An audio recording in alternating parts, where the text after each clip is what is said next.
Ya, pemirsa, perdagangan saham di Bursa Efek telah dibuka. Kita akan mencermati kinerja perdagangan saham hari ini.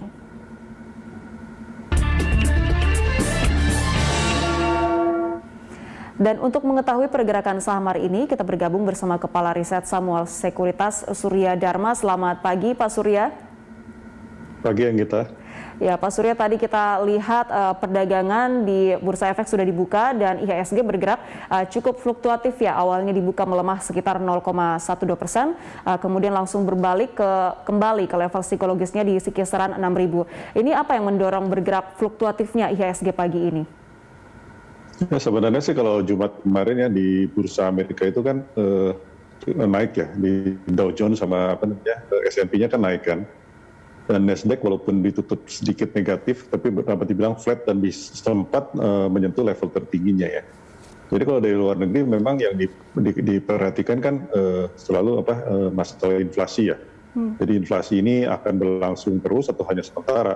Tapi kalau melihat dari efek dari US Treasury 10-year yield yang masih bergeraknya di 1,53, berarti kan kekhawatiran inflasi itu akan jangka panjang itu mungkin kan tidak terjadi ya untuk sementara ya. Jadi orang masih berpikir itu hanya sementara lah. Tapi di dalam negeri ini kan kita memang sekarang ini kan dikhawatirkan dengan gejolak kasus COVID-19 ya yang sangat tinggi ya. Sekarang udah bergerak di atas 20.000. Walaupun tesnya sebetulnya juga naik juga ya. Tesnya itu kan sekarang bisa 90 ribuan ya. Dulu 50 ribu, kan 90 ribu. Tapi positive rate dari tes yang naik itu juga sebetulnya tinggi juga ya, masih di atas 20%-an ya. Kan kalau kita lihat pada waktu dulu kasus lagi tinggi-tinggi itu kan sekitar 30% lebih ya. Tapi kemudian turun menjadi belasan persen aja setiap kali dites positive rate-nya.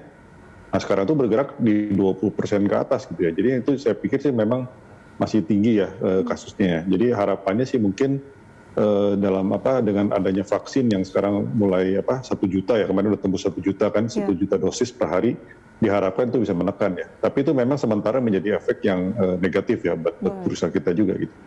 Baik, artinya atau gejolak naiknya kasus COVID-19 ini masih menjadi sentimen utama penghambat laju IHSG. Dengan masih tingginya angka COVID dalam negeri ini, Pak, bagaimana pengaruhnya terhadap proyeksi ekonomi kuartal kedua yang tadinya pemerintah menargetkan akan mencapai pertumbuhan 8%? Kuartal kedua saya pikir sih masih akan tinggi ya, karena kita sekarang juga bulan Juni kan hampir berakhir ya. Jadi efeknya itu mungkin Q3-nya kan yang lebih berpengaruh ya. Kalau kuartal 2-nya sendiri sih saya pikir sih di atas 6% sih masih mungkin ya. Jadi karena low base dari tahun lalu juga kan, karena COVID paling parah-parahnya itu kan tahun lalu kan pada waktu PSBB yang perketat itu kan sekitar bulan April ya. April, Mei, Juni berarti kan kita bandingkannya dengan tahun lalu yang low base ya. Jadi kemungkinan sih di atas 6% masih mungkin ya untuk Q2 ya. Tapi Q3 dengan adanya COVID yang meningkat, jangan-jangan bisa ketekan tuh kayaknya Q3 ya. Baik, kita lihat untuk hari ini akan ada rilis data perekonomian, salah satunya neraca perdagangan RI. Ini apakah akan berdampak kepada pergerakan IHSG? Ya kalau tapi kan itu data-data sebelumnya itu kan menunjukkan cukup bagus ya, trade balance segala juga cukup bagus. Mungkin neraca perdagangan juga akan bagus ya saya perkirakan. Jadi itu memang sudah diantisipasi juga oleh market ya. Kita lebih cenderungnya jadi bukan melihat dari situ sih, lebih kepada efek dari COVID-19 ini ya. Karena seluruh proyeksi kita ini kan dengan harapan kan COVID-19 bisa ditekan sehingga ekonomi kembali pulih kan. Tapi kalau misalnya ini meningkat terus, jangan-jangan kan ekonominya terganggu lagi gitu ya. Jadi memang itu menjadi krusial angka COVID-19 ini yang diperkirakan kan puncaknya akan bulan Juli ini, kemudian diharapkan sih akan kembali turun ya. Mudah-mudahan begitu ya. Baik, untuk pergerakan saham IHSG sendiri hari ini, apakah ada sentimen positif yang bisa mendongkrak IHSG? Kelihatannya masih dipicu oleh saham-saham yang berhubungan dengan digital ya. Jadi memang itu yang masih akan menjadi penopang dari bursa kita untuk saat ini ya.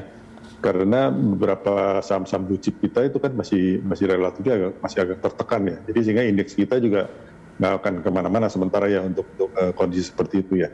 Apalagi banyaknya IPO yang besar ya dalam jangka waktu dekat ya, seperti Bukalapak misalnya, atau kemudian GoTo, atau hari ini juga ada Archie yang besar juga ya emisinya. Itu juga akan membuat saham-saham yang berkapitalisasi besar mungkin agak sedikit tertunda ya penguatannya gitu ya.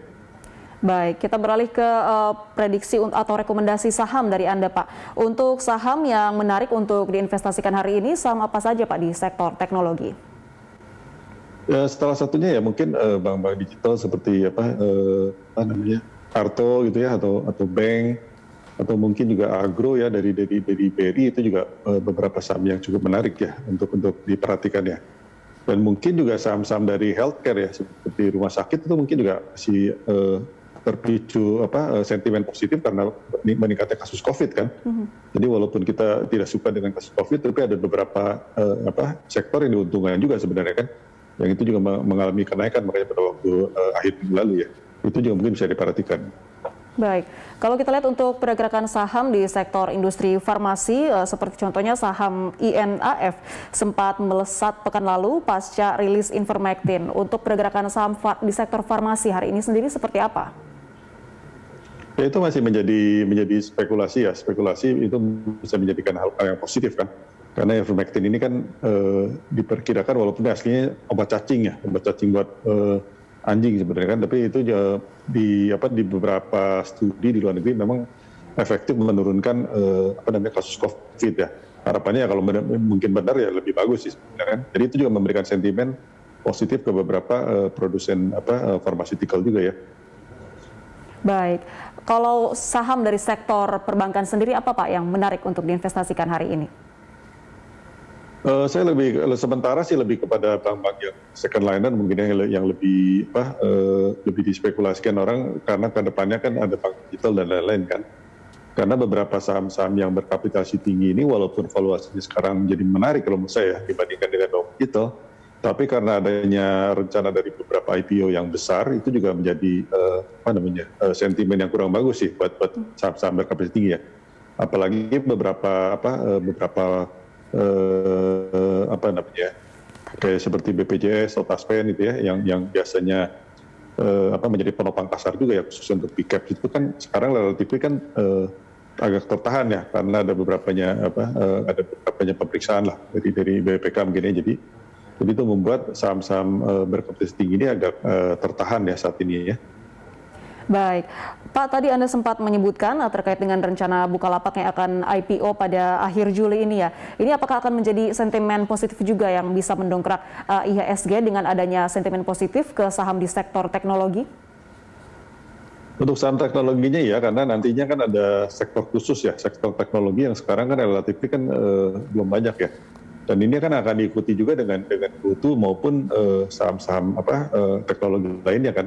Ini menjadi hal baru yang sebetulnya di luar negeri sudah mulai berlangsung ya.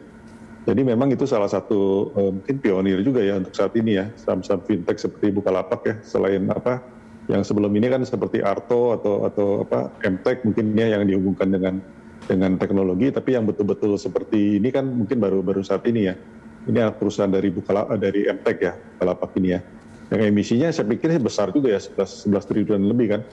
Jadi kalau itu misalnya berhasil, itu menjadi benchmark juga untuk perusahaan-perusahaan fintech lainnya untuk melakukan IPO di dalam negeri kan.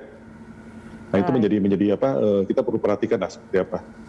Baik, terima kasih banyak Pak Surya atas informasinya. Sehat selalu, Pak. Sehat selalu. Pemirsa, demikian informasi tadi bersama dengan Kepala Riset Samuel Sekuritas Surya Dharma.